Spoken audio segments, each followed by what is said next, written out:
এরে আম্মা জান, ওই ফেরাউন এত বড় দক্ষতা ক্ষমতাওয়ালা পাওয়ারওয়ালা, অথচ তার ঘরের স্ত্রীর টাকার অভাব নাই, রাজরানী হইয়া ঘরে আছে।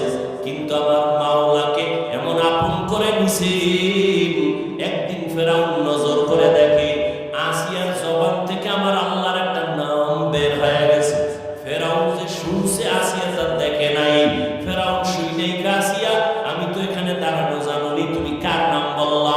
আসিয়া চিন্তায় পড়ে গেল, এতদিন আমি গোপনে আমার মালিকের ডাকছি, এখন তো আমার প্রকাশ হয়ে গেল। যেহেতু প্রকাশ হইয়াই গেছে, এখন আর গোপন করে কোনো লাভ নাই।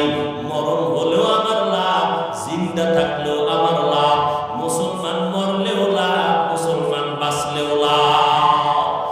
আল্লাহর বান্দি ও পর্দার আড়ালের আম্মা জান, এত বড় বেঈমান ফেরাউন, যার এত ক্ষমতা, এত পাওয়ার, তার ঘরের স্ত্রী, এত টাকা, এত বাহাদুরি, সব পায়ের নিচে ফালাইয়া আসিয়া আমার আল্লাহকে এমন আপন বানায় নিয়েছে।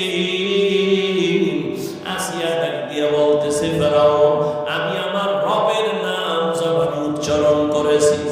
আরে ফেরাউন ডাক দিয়ে কাসিয়া, মিশরের খোদা তো আমি, রব তো আমি, তুমি আবার কোন রবের নাম নিলা? আসিয়া ডাক দিয়ে কয়, ফেরাউন, তোমারে যিনি বানাইছেন তিনি আমার রব। তুমি তো আমার নিঃশ্বাস দাও নাই রে ফেরাউন,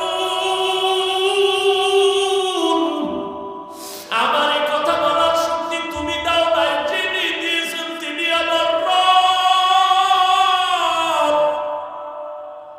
আমার হায়াত তো তুমি দাও নাই, যিনি দিয়েছেন তিনি আমার রব। আমার এত সুন্দর চেহারা তো তুমি বানাও না, যিনি বানাইছেন তিনি আমার রব। ওই রবের চিনরে যুবক,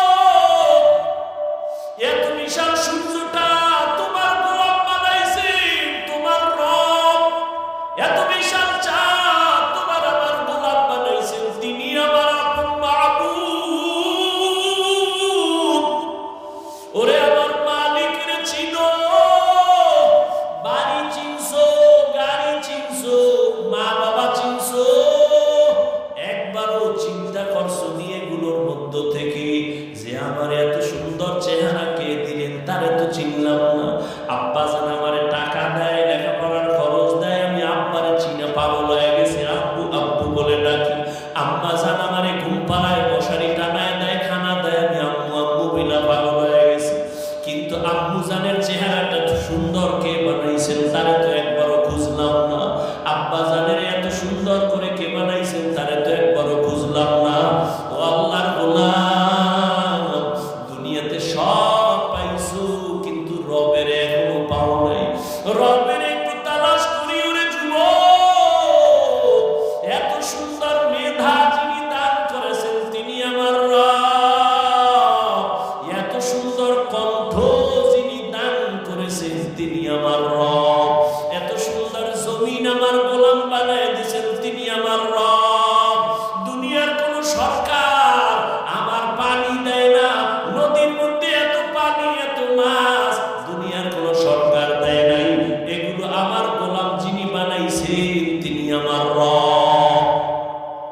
গাছের আম খাইতেছো কত মিষ্টি, কে বানাইছেন? আমার রব। এটা সরকার বানায় নাই।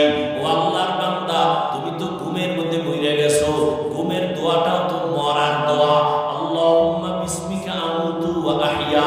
ও রব, আমি তোমার নামে মরে গেলাম, মরার পরে তো আর উঠতে পারবো কিনা জানা নাই। মরা, ঘুমের মানুষ তো মরা। মায়ের কানের অলংকার চোরে খুইলা নেয়, রাতের বেলা ঘুমের মধ্যে মা টের পায় না, তাহলে ঘুমের মানুষ মরা।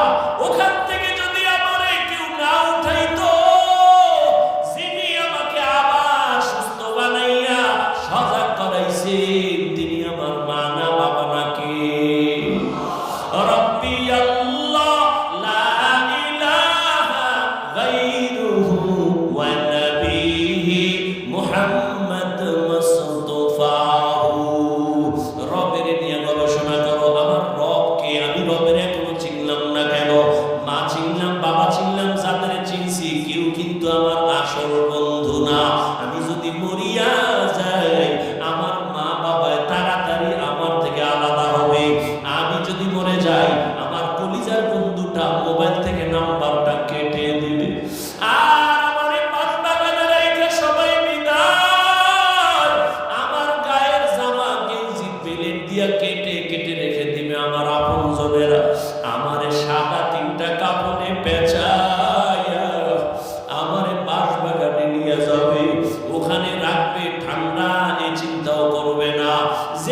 করি, যিনি আস্তে বললেও সব তিনি শুনতেছেন। তুমি তো গোপন খবর রাখতে পারো না, আর আমার রব এমন মালিক, ইন্নাল্লাহা সামিউম বাসীর। ওরে অন্ধকারে রুমের মধ্যে দরওয়াজা জানালা বন্ধ করে শুনে যুবক, মাও জানে না রুমের মধ্যে আমি একা, আমার আব্বাও জানে না, ভাই বোনেরা কেউ জানে না আমি রুমে কি করি। আল্লাহ কয় তুই অন্ধকারে কি করু, আমি আল্লাহ সব কিছু দেখতেছি, আমারে ফাঁকি দিতে পারবি না রে বাবা।